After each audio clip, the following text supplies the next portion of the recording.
tema da nossa aula hoje são as principais zoonoses transmitidas por cães e gatos.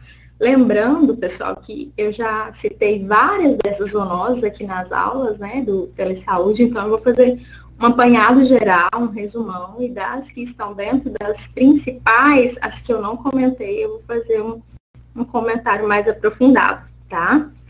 Vamos lá. Então, quais são os principais problemas que agravam as zoonoses transmitidas para os cães e gatos?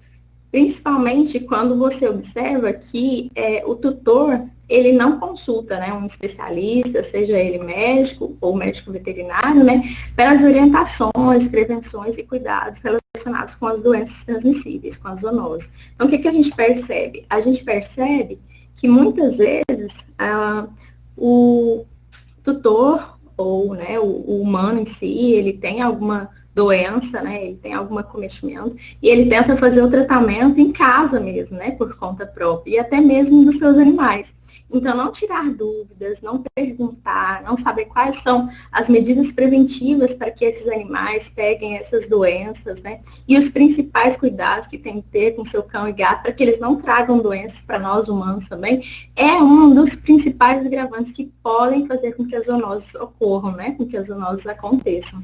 Então, cuidando dos animais, nós estamos evitando que zoonoses, que são doenças transmitidas para nós humanos, né, dos animais para nós humanos, e muitas vezes tem as zoonoses reversas, que são as doenças transmitidas dos animais para os humanos, né, elas ocorram. Então, eu acho que a principal medida aí, né, de prevenção das zoonoses seriam os cuidados preventivos, né, os cuidados aí que evitam com que essas doenças aconteçam.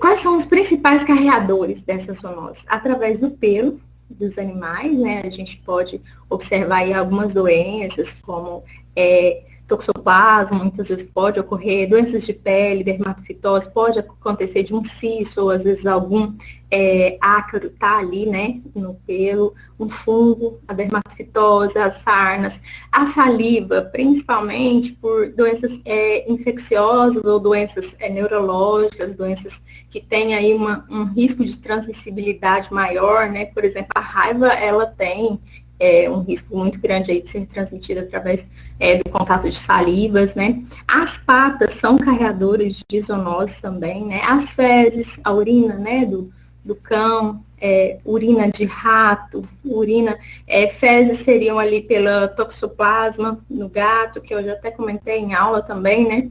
E a urina. Então, esses são carreadores de doenças que podem ser consideradas zoonoses, tá? Para nós, humanos. Quais são os principais agentes causadores das zoonoses no pet? Então, os vírus, a gente observa que tem bastante contaminação através de vírus, bactérias, protozoários e vermes. Eu acredito que os ácaros, a parte da pele, protozoários e vermes, é o que a gente observa bastante, tá? Porque muitas vezes tem carregamento de bactéria, só que às vezes vocês entram com tratamento em casa, né? E aí conseguem eliminar essas bactérias. Vírus a gente sabe que não tem tratamento, né? Então, muitas vezes a gente vai tratar as doenças secundárias e o vírus, muitas vezes, ele é eliminado a partir de um certo tempo do organismo do animal. Então, existem muitos vírus que a gente não consegue fazer um tratamento para os animais, é só um controle das doenças secundárias. Protozoários e vermes, esses são, muitos observam que eles são um dos principais carreadores aí de verminose para nós também, né? Não só para os animais, para os pets, né? Para os cães e gatos, mas para nós humanos.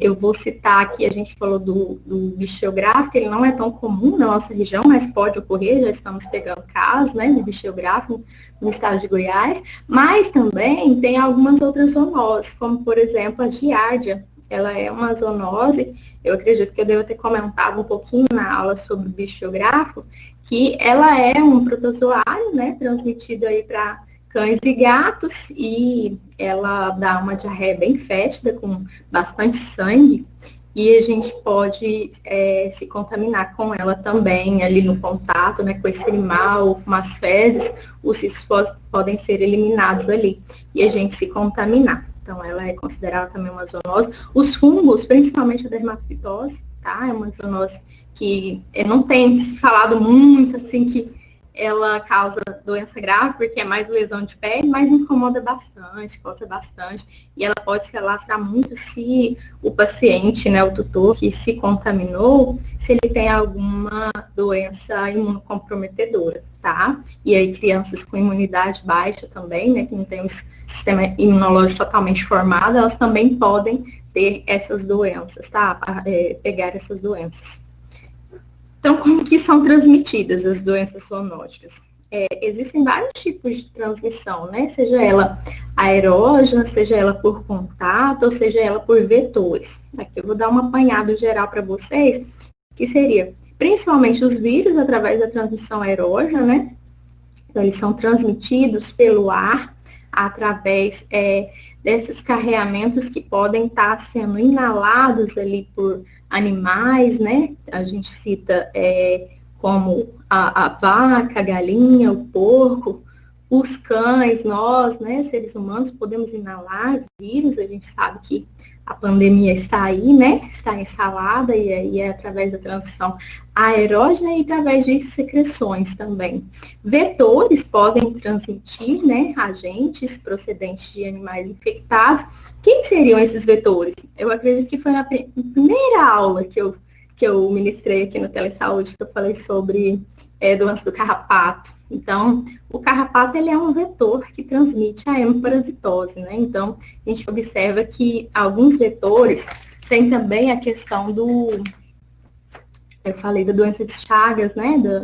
Do barbeiro, ele também é considerado um vetor, né? Que carrega aí. Então, esses são insetos que vão estar carreando, insetos ou ácaros que vão estar carreando, só um minutinho, pessoal. Uma gatinha dando trabalho aqui.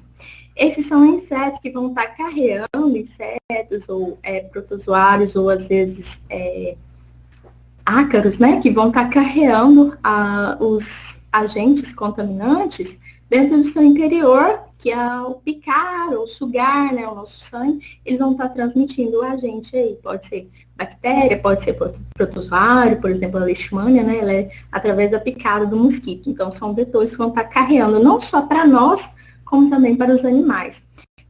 A proximidade dos animais, ela é também uma forma, né, de transmissão de doenças zoonóticas através da transferência fecal, oral, através de fluidos corporais dos animais, em cortes ou feridas, pode acontecer também, né? E o contato direto com alguns animais, através de mordeduras, né, de animais infectados, ou também através de transmissão de doenças por consumo de alimentos contaminados. Então, essas são as principais formas de transmissão dessas doenças zoonóticas, que muitas vezes a gente pode eliminar com prevenção, cuidando sempre, né, desses animais, fazendo as vacinas, fazendo a vermifugação, cuidando aí da higiene dos nossos alimentos, né, por exemplo, o consumo de carne ou leites infectados, principalmente ao consumo de leite cru, carne crua, alimentos que não têm uma procedência idônea, né, que às vezes é de abatedouros clandestinos. Então, isso tem que tomar muito cuidado, porque não tem uma medida de vigilância ali feita para que observe se essa carne tem algum cisto, alguma verminose, alguma alteração de bactéria, né, doença infecto-contagiosa aí. Por isso que a gente sempre pede, né, lavar sempre bem os alimentos, principalmente quando for essas verduras. As verduras a gente está tendo bastante trabalho com índice de contaminação por carga parasitária, né, por vermes, por protozoários. Então, a gente sempre tem que estar atento e deixar ali de mais ou menos 5, né, minutos em hipoclorito, tá? De molho ali em hipoclorito. Uma gotinha, geralmente, uma ou duas, eu coloco pra gente deixar ali para matar esses cistos. E a carne sempre bem passadinha, né? Sempre bem cozida, para evitar que essas doenças possam ser transmitidas para nós, humanos. Vamos continuar. Então, como que a gente vai prevenir essas doenças, né, essas zoonoses nos nossos pets? Através da higiene, principalmente a higiene do ambiente e dos animais, né? Então, sempre manter um quintal bem limpinho. Eu sei que o pessoal do Telesaúde, eles passam em regiões que são regiões, a maioria tem aí pessoas de zona rural, né, que tiram dúvidas, que querem saber qual que é a melhor forma dos cuidados. Então, sempre manter um quintal. Eu sou da região de Caiapônia, interior, e aí o quintal das casas, a gente observa que a grande maioria das pessoas hoje já tem muitos animais, né, muitos cães em casa. Então, limpar bem esses quintais, deixar tudo bem limpinho. Se tem cães e gatos, sempre coletar as fezes, não deixar acumulado, visto que a gente falou sobre toxoplasmose em uma aula, de que se a fezes fica mais de um dia, né, ali, acumulada, pode ser que a gente pegue, né, o toxoplasma ali, pode ser que seja transmitido, se fica mais de um dia ali sem coleta, né, porque tem uma fase de vida deles que eles eliminam esses parasitas. E, assim, não só a higiene do ambiente, como também dos pets. Então, a gente pede para manter sempre limpinho, para evitar que venham insetos, ácaros. E aí, eu falo muitas vezes para algumas clientes, tem que fazer a limpeza, doutora, mas meu quintal é bem limpinho e eu jogo sempre que boa. Gente, o hipoclorito, ele não vai matar ácaros, ele não vai eliminar ácaros ali, pulgas do ambiente. Então, tem que tomar bastante cuidado, porque às vezes você faz uma higienização com hipoclorito, ele elimina fungo, bactéria, vírus, ele tem essa ação muito boa. Mas em relação a parasitas, né, ou alguma questão aí de pulga, carrapato que esteja infestando o seu ambiente, o que vai atuar são aqueles produtos indicados para detetização do ambiente contra esses ácaros e esses parasitas, tá? Então, às vezes, uma sarna, o hipoclorito não trata, né? Ele não pega. E a questão de pulga, carrapato também não pega, tá? Então, aí seria interessante usar aqueles produtos específicos. Em agropecuários vocês conseguem. Vou até citar aqui alguns nomes que eu costumo indicar. Por exemplo, barragem, colosso, butox, triatox, tem vários no mercado, tá? Então, esses são bem mais indicados. Poderoso, né? Tem muitos. Eles são bem mais indicados. E sempre mudando o princípio ativo, para que você não tenha aquela questão de resistência do carrapato ou da pulga. O carrapato está tão acostumado com o fipronil, que é um princípio ativo, que quando você borrifa o poderoso, que tem fipronil ali na sua composição, já não atua mais e o ambiente continua infestado. 5% das pulgas e carrapatos vão estar no seu animal, 95% vão estar no seu ambiente. Então, se você faz um controle no animal, dando aqueles produtos que eu até já comentei, de prevenção de pulga e carrapato, e faz o controle ambiental uma vez por ano ou a cada 6 meses, fechou, quebrou o ciclo do carrapato e vocês não vão ter problemas com carrapatos e pulgas mais. Visto que carrapatos e pulgas podem transmitir o quê? Podem transmitir doenças tanto para nós humanos, o carrapato principalmente, né, que a gente sabe que tem a borreliose, né, doença de Lyme, febre maculosa, hemoparasitoses, que tem mais de 5 tipos de hemoparasitose em animais, né, então em cães a gente pode estar prevenindo essas doenças, evitando que esse animal venha a óbito, tá? Então, a prevenção é a melhor forma sempre. Eu vou bater nessa tecla, né? Sempre prevenir é melhor do que remediar. E, assim, fazendo esse controle de prevenção de pulga e carrapato, o que vai faltar para vocês prevenirem esse animal? Os vermífugos, a vermifugação, e aí façam em vocês também, né? Sempre procure um médico ou ajuda, né, de um profissional para orientar, para dizer qual que é a forma correta aí de desverminose, né, em vocês, e sempre deixe o pelo e a pele, né, desses animais sempre limpinhos também, eu recomendo. Sempre manter bem limpinhos, bem higienizados. Como, doutora, banho em casa? Evitem os banhos em casa, porque muitas vezes o animal tem um pelo mais longo, quem tem shih tzu, né, quem tem aqueles animais de pelo mais longo, é muito difícil de secar em casa. Eu vejo que aqui na região de Jataí, né, na cidade de Jataí, o pessoal gosta muito do Chow-Chow, e é uma raça que tem pelo longo, né, ela é uma raça que sente bastante calor, então a gente pede para fazer um banho com uns shampoos específicos, principalmente se o animal é mais alérgico, e secar bem no banho tosa lá no pet shop, tá? Sempre fazer aquele secar ali com o secador, depois, soprar, né? Fazer o soprador, depois o secador, então dá muito trabalho. Em casa, se for tentar fazer isso, no máximo em cães com pelo curto e com shampoos específicos para pets, para cães ou gatos, tá? Porque é muito arriscado. Se você usar um shampoo, por exemplo, de humano, pode acontecer que agrida a pele, principalmente se esse animal for alérgico, tá? E pode piorar ainda mais. Então, essa é uma forma de prevenção para eliminar fungos, bactérias, né? Qualquer agente que esteja ali querendo albergar a pele desse animal, né? Também evitar contaminações bacterianas para nós humanos, visto que tem muitas bactérias que hoje já se tornam super resistentes. Eu até comentei em uma aula sobre isso também, né? Da resistência bacteriana. Por que elas se tornam super resistentes? Porque a gente está dando muita coisa humana para os pets, né? A gente está tratando os pets como se fossem humanos, e eles não são humanos, eles são animais. Já existem medicamentos específicos para os pets. Quando é que se usa um medicamento humano para os animais? Quando a gente não tem nenhuma formulação na linha PET. E aí a gente percebe que não tem como usar a medicação da linha PET por ela não existir na sua formulação. Aí a gente sim tenta prescrever da linha humana. Fora isso, evitem ao máximo, tá? De usar a medicação para PET, ela já tem uma formulação diferente, ela age de forma melhor ali no estômago, no intestino, ali né, naquela parte que ela é absorvida, tá? Então, a gente prefere que seja medicação específica para os pets. Então, se eu fizer higiene do ambiente, o controle ambiental, evitei matéria orgânica, né, água parada, porque tem o mosquito, né, que se prolifera ali em matéria orgânica, né, em água parada. Então, se eu evitei tudo isso, porque às vezes tem locais que são propícios, locais sujos, úmidos, propícios para insetos, né, parasitas, ácaros, fungos. Então, a gente tem que melhorar toda essa limpeza, toda essa higiene e manter sempre os pets bem limpinhos, com banhos e escovação. Escovação seria dos pelos ou dos dentes também, tá? Podem sempre estar fazendo a higienização.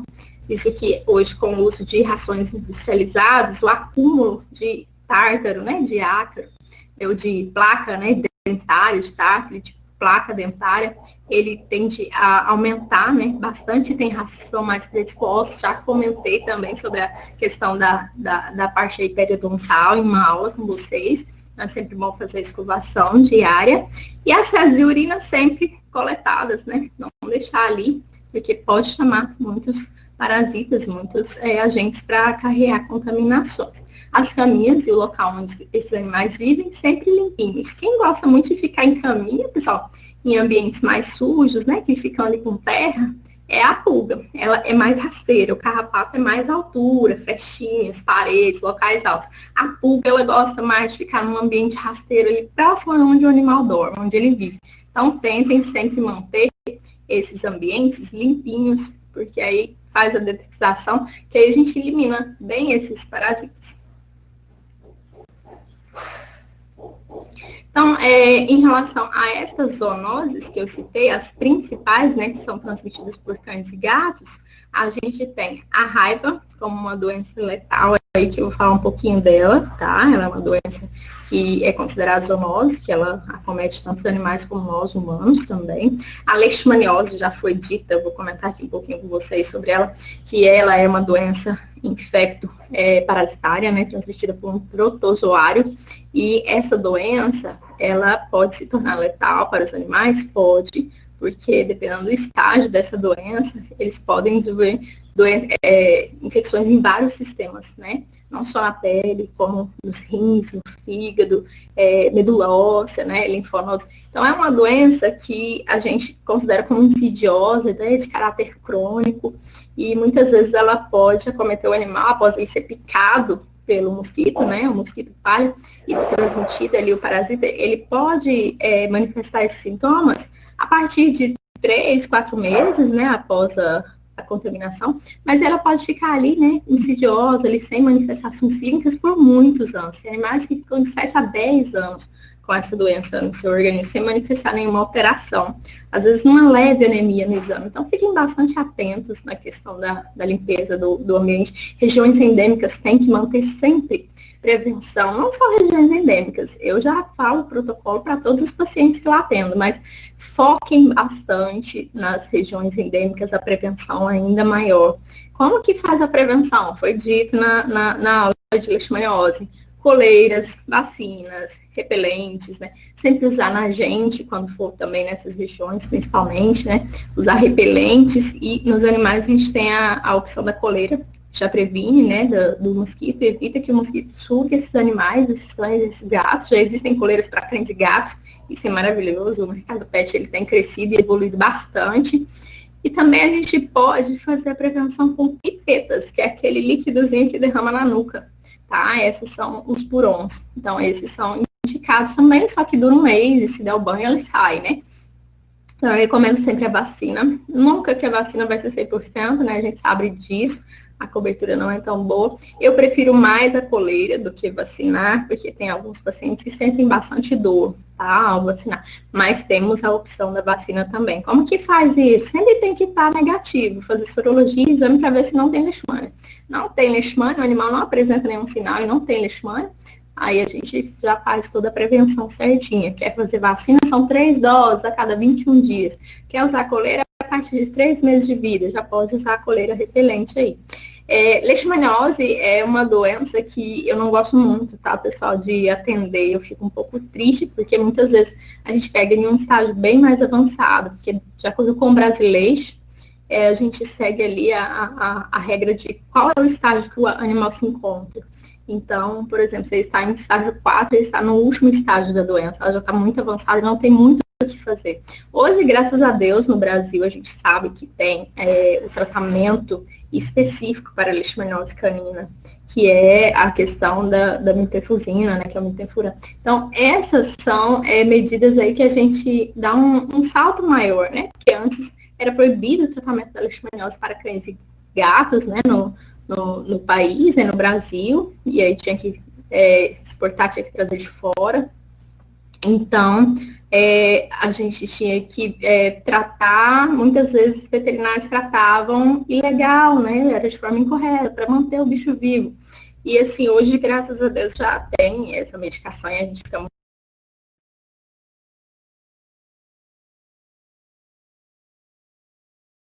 vida, cada 3 meses tem que fazer avaliação. Então, por isso que eu digo, é melhor prevenir do que remediar, né? Porque fica muito, muito, muito puxado. E assim, são vários órgãos afetados, então você não trata só uma coisa, né? Você tem que estar tratando o animal para tudo.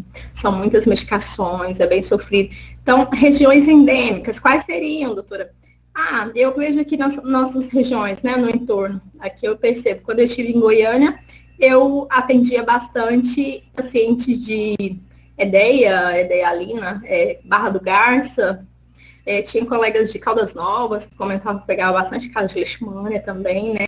Pirinópolis, já atendi pacientes de Pirinópolis. Matrinchã, região perto de Matrinchã aí, região endêmica também, Mato Grosso, né? São regiões endêmicas, né? Nordeste.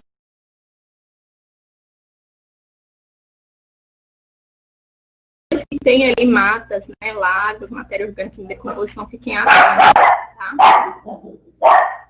A sarna, vamos falar um pouquinho da sarna. A sarna, ela tem vários tipos de sarna.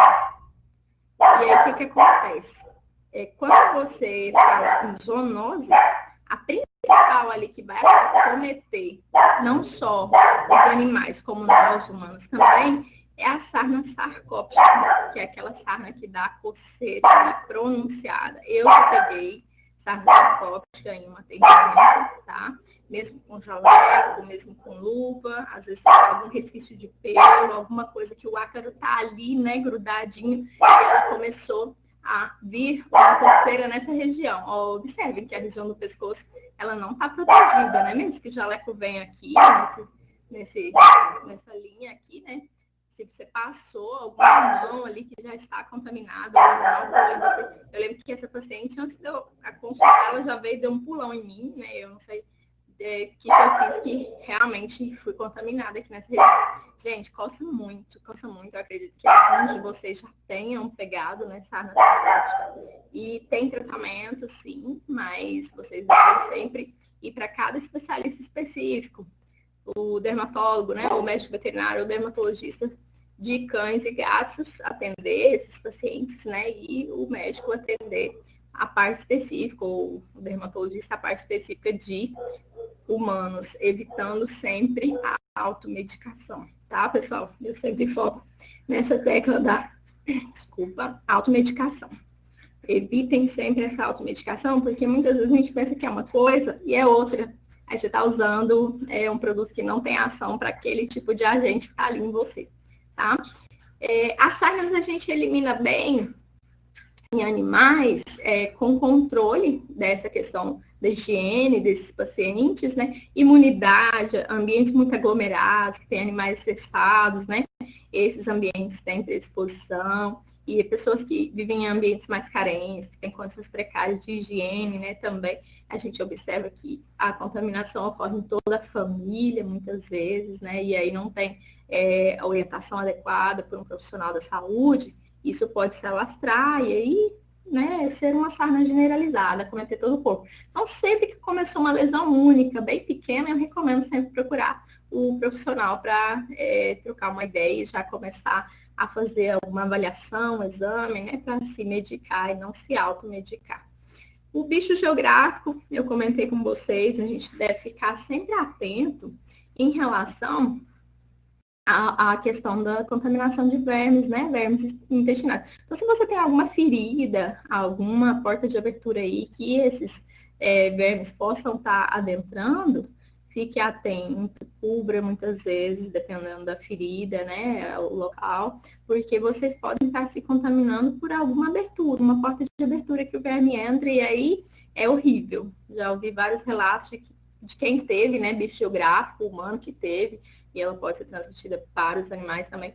E é muito ruim. A coceira é tremenda e parece que tem algo ali andando embaixo da pele de vocês. Então, prevenir é melhor que remediar. Então, a limpeza, né, desse ambiente, o coletar das fezes, a questão de fazer a vermifugação correta, não só nos humanos, né, nos tutores desses animais, como também nos animais, em todos os animais da casa, tá? A vermifugação, eu comentei em uma aula, ela é feita todo mês até os 6 meses de vida, tá? E aí, após os 6 meses de vida desses animais, a gente recomenda fazer a cada 3 ou 4 meses, dependendo da infestação do ambiente. Se é chácara, eu recomendo a cada 3 meses, tá? Apartamento não sai muito, a cada 4 meses pode estar fazendo essa vermifugação, ok? A equinococose, ela pode ocorrer em cães, tá? Por isso que a gente fala equinococose em cães, ou hidatidose em humanos e outros animais. Então, essa é uma doença causada por verminose também, né? Por vermes, é um cisto, na verdade, né? Um parasita que ele se aloja em determinados órgãos ali do organismo. Eu vou falar, acho que tem um slide que eu mostro direitinho como que é a contaminação. Essa não é muito comum, não é muito frequente em cães. A gente não observa muito, né? Talvez devido a exames que a gente não faça mais aprofundados. Mas as prevenções são extremamente importantes para que ele não pegue. E a gente que tem um contato muito próximo hoje, né? Com o nosso cão, nosso gato, que a gente não pegue também essas doenças. A toxoplasmose, ela é também uma zoonose forte, potencial aí, eu até comentei em aula também, eu fiz uma aula somente de toxoplasmose, e aí eu perguntava, será que o gato é o vilão, né, ou o mocinho da história em relação à toxoplasmose? Gente, a toxoplasmose, ela é uma doença que a gente observa que tem que ter as medidas de higiene, porque muitas pessoas falam, doutora, e eu que estou grávida, né, eu posso ou não manter o meu gato em casa, eu tenho que desfazer do meu gato. Se fizer as medidas de higiene certinha, você nem precisa desfazer. Mas o que é recomendado? Sempre que tiver uma gestante, passar a coleta das fezes para outra pessoa da casa. Não tem como fazer isso, coloque luva, né, a pazinha certinha aí para fazer a coleta e o descarte das fezes desses gatos. Então, a toxoplasmose, ela é transmitida principalmente pelos alimentos contaminados, pelas fezes dos gatos, né? E por outros animais também, né? Que possam estar aí albergando o Toxoplasma gondii, né? Que é o parasita, mas principalmente pela questão da higiene, né? A questão da higiene das fezes aí, da coleta, da higiene de passar a mão na boca, de deitar e dormir com esses animais que possam estar contaminados com toxoplasmose.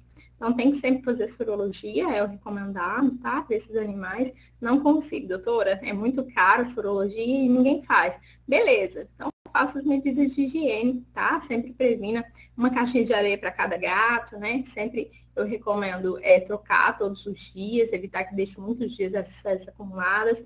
Animais que têm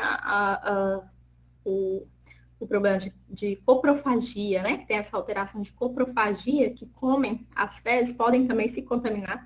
Então, eu vejo muitos cães que fazem isso, às vezes ficam muito fechadinhos em casa, começam a comer as fezes do gato.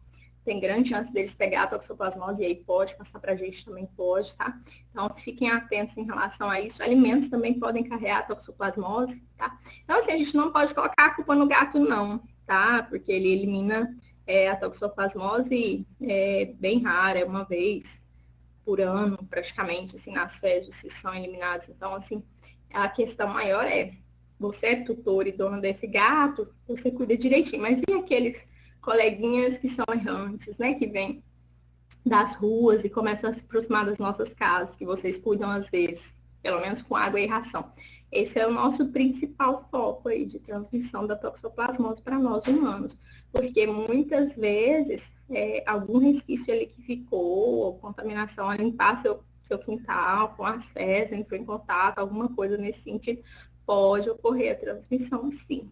Então, os gatos errantes são um problema, sim, em relação à toxoplasmose. Os gatos domiciliados, que são esses que vivem dentro da nossa casa, que a gente cuida, faz vacina, vermífugo, faz a coleta correta, não tem problema. Faz a higiene dos pelos ali, entrou em contato com ele, lavou sempre as mãos, né, para quando for passar a mão no rosto, alguma coisa nesse sentido. Hoje a gente percebe que com a questão da pandemia, né, do coronavírus, a gente limpa bastante, higieniza bastante as mãos com álcool em gel. Então, a gente provavelmente tem matado bastante agentes aí na questão da contaminação oral fecal, né, e pegar, às vezes, no nosso rosto, fazer uma limpeza ali das narinas ou do olho. Então, a gente quem tem feito, né, o uso correto, tem evitado bastante doenças aí transmissíveis, né, que são consideradas zoonoses.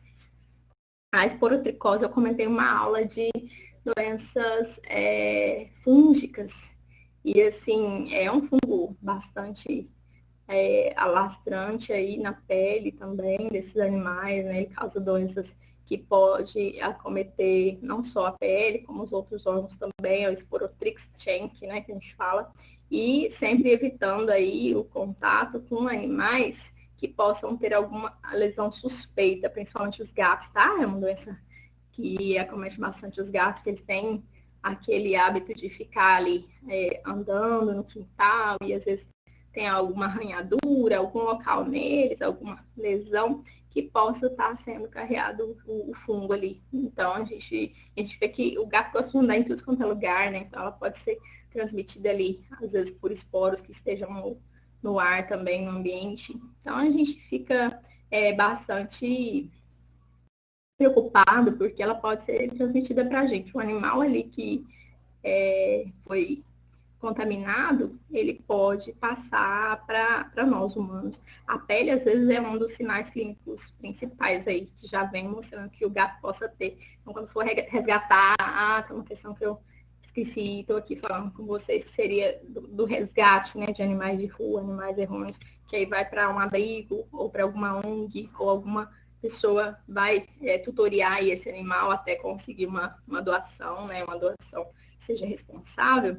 Tomem bastante cuidado, levem ao veterinário antes de levarem para sua casa. Eu já peguei bastante pacientes, bastante tutores chegando e falando, meu gato estava com dermatofitose ou com alguma outra doença, uma sarna, né? E aí eu levei para casa e todos os meus animais estão, minha filha está coçando e tudo mais. Então pode passar para a gente sim, e aí leve primeiro ao veterinário antes de adentrar com esses animais de rua para suas casas. A gente evita muitas doenças, tá? As doenças que não estão dentro aqui das principais, mas que eu gostaria de comentar aqui rápido com você, fazer um breve comentário, seria a dermatofitose, que ela é uma zoonose sim, né? E a gente quase não comenta muito, ela não está dentre as principais mais graves, mas ela é uma doença de pele muito grave, né? Bastante transmissível. E assim, se a gente pega, ela causa lesões bem parecidas com a dos animais, né?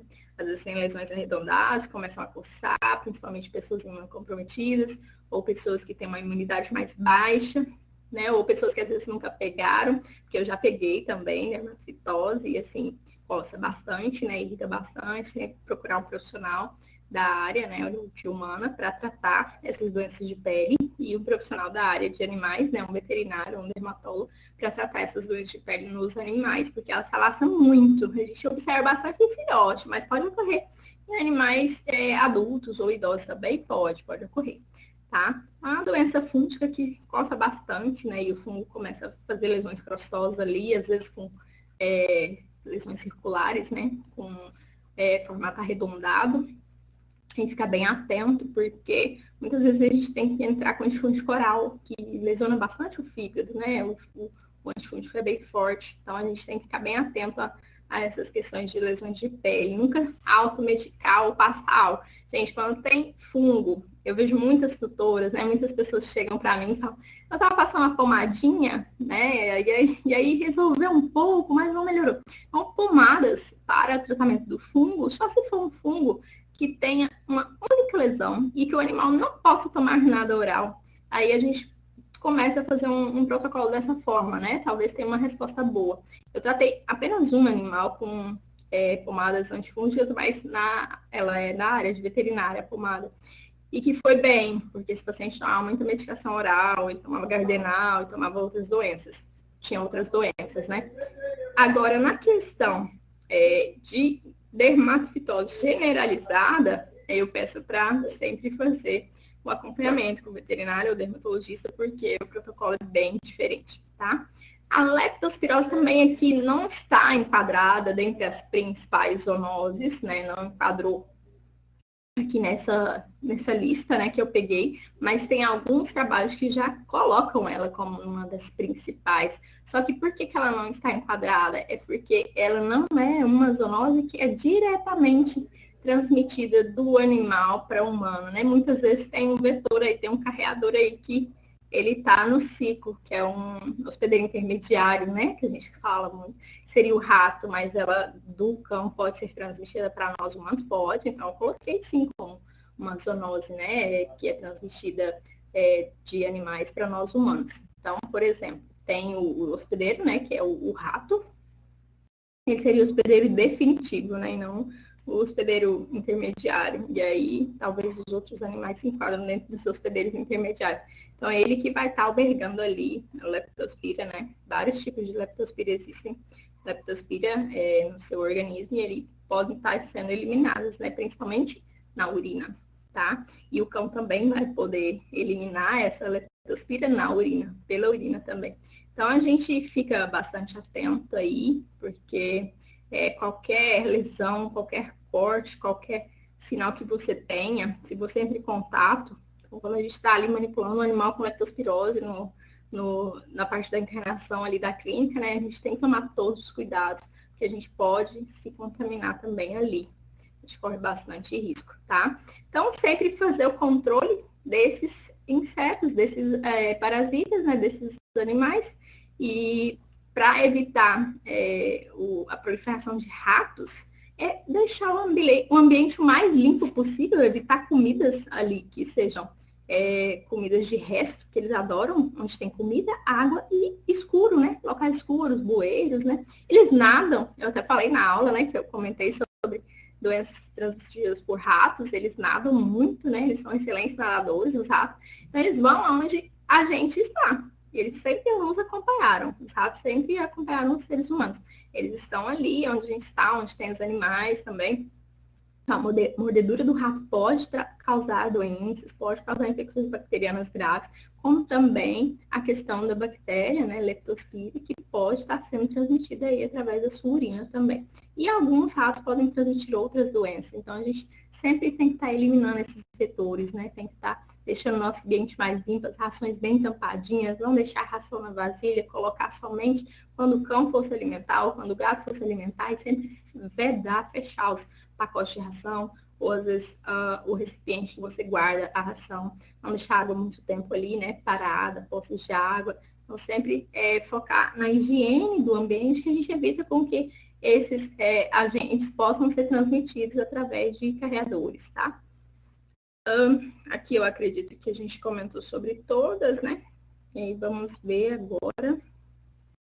Ah, tá.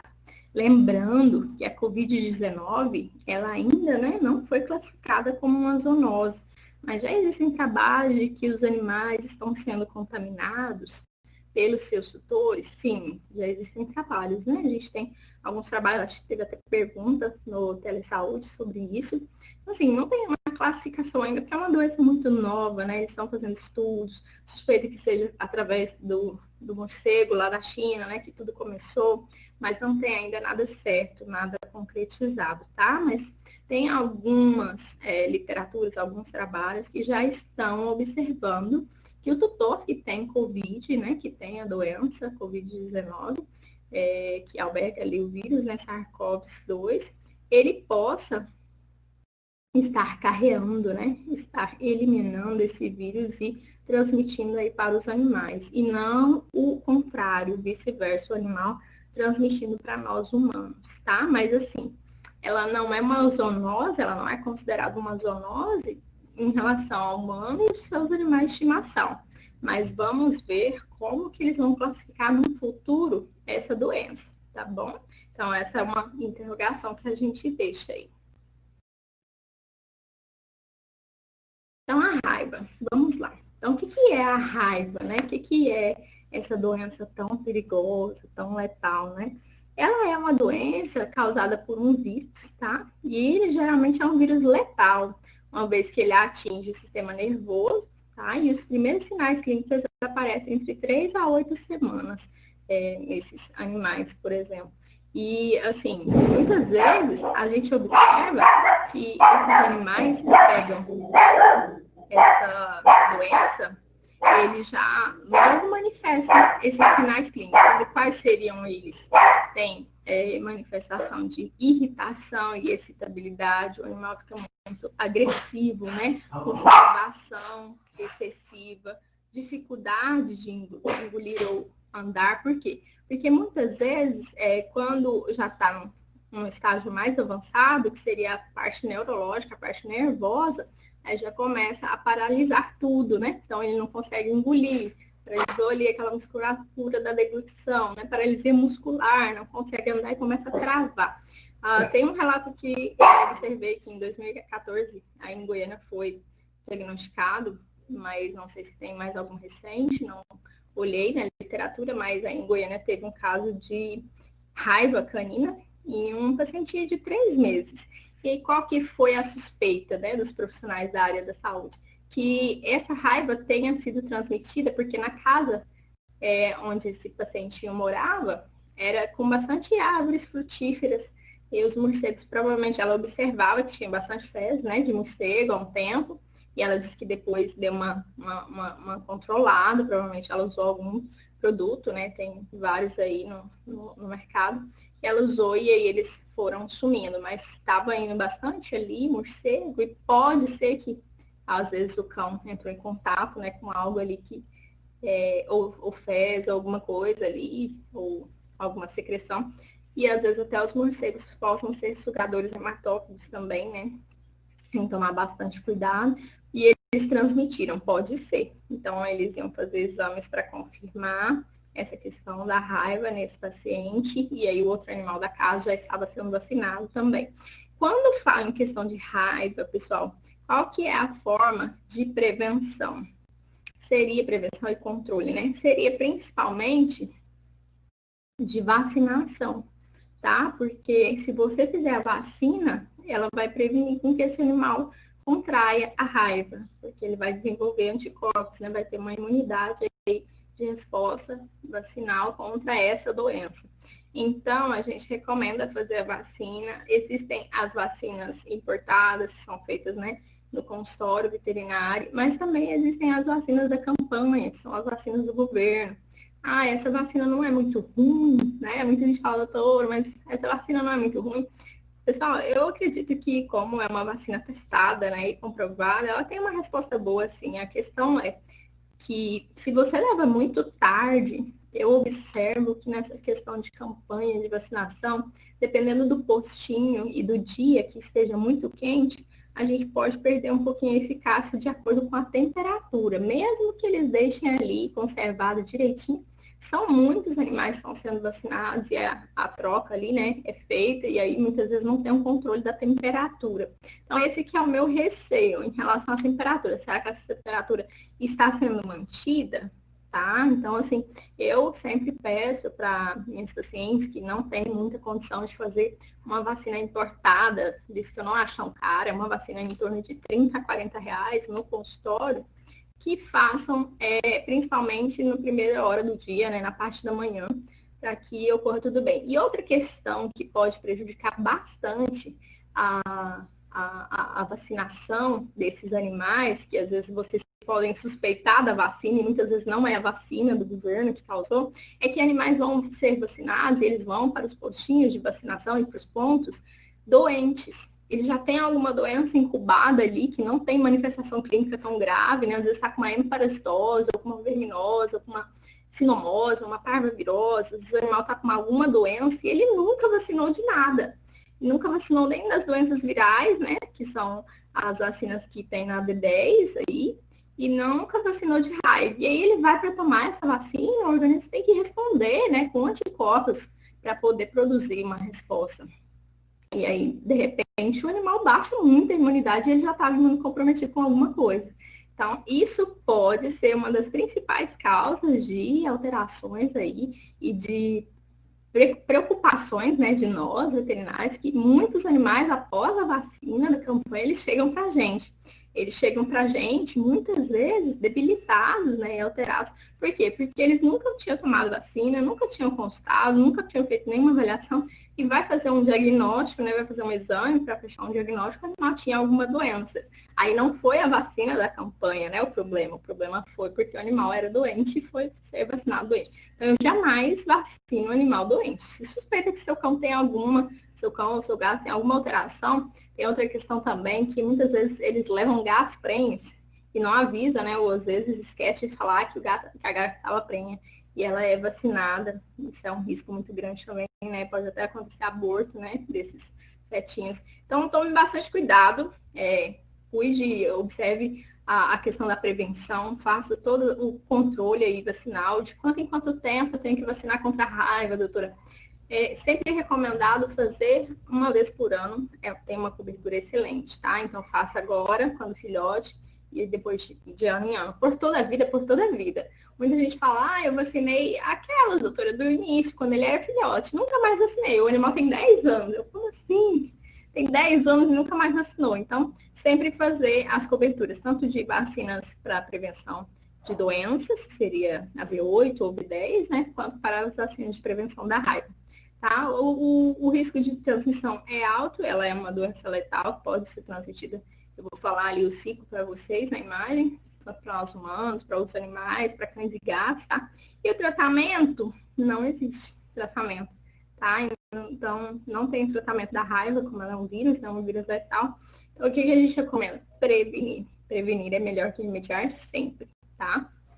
E aqui, nesse caso, como a gente não tem tratamento, se ela passar para nós humanos, dependendo da forma, né, de transmissibilidade, se você não agir a tempo com a sorologia, a imunoterapia, né, ou muitas vezes as vacinas necessárias, um período ali de até 10 dias seria o período inicial, após você ser mordido ou ter entrado em contato com um animal suspeito, os riscos de virar óbito são grandes, tá? E para os animais, como não tem tratamento, a gente recomenda sempre observar esse animal no período de 10 dias, se ele não foi vacinado e ele teve contato com alguma pessoa, encaminhar sempre, né, para um postinho médico ou algum médico ali mais próximo da região, um centro de saúde, para que vocês tenham as medidas preventivas aí, né? Seria vacinação sempre dos animais domésticos, né?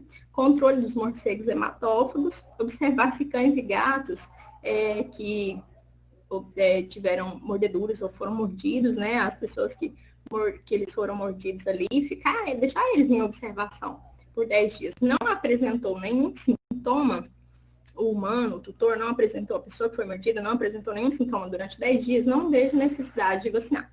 Apresentou sintomas, eu vejo a necessidade, sim, de vacinação, soroterapia humana, né, após os acidentes, e sempre ali no local da mordida, lavar, né, com água e sabão em abundância, porque você evita com que o vírus penetre ali com maior carga viral, tá bom?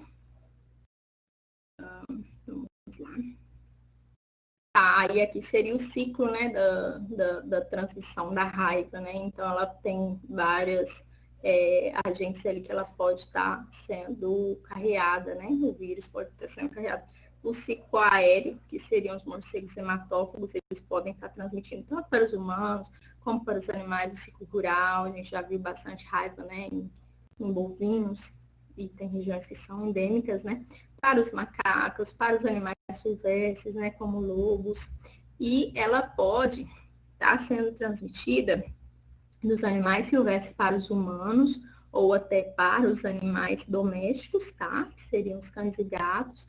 Pode estar sendo transmitida, porque tem animais que vivem em contato com cães e gatos na fazenda, dos animais domésticos para os animais rurais, né? Que são os animais ali que estão em contato próximo ali, né, da zona rural, da parte ali de cuidados no curral, por exemplo, quando os animais estão muito próximos, eles não são vacinados, correm risco, né?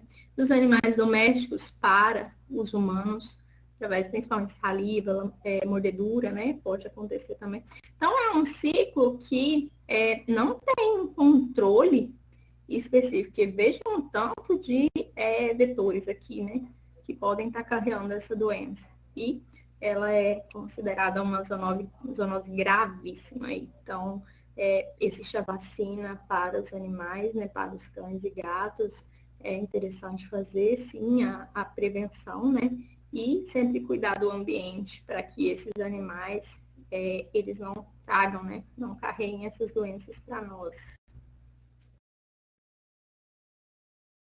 Então, em relação à hidatidose e à equinococose, ela não é uma doença considerada tão relatada assim, né? Acho que é mais em regiões que tem ovelhas, carneiros, né? E aí a gente consegue ter uma incidência maior. Então, ela vai ficar no tecido dos hospedeiros intermediários, que são os ovinos, né?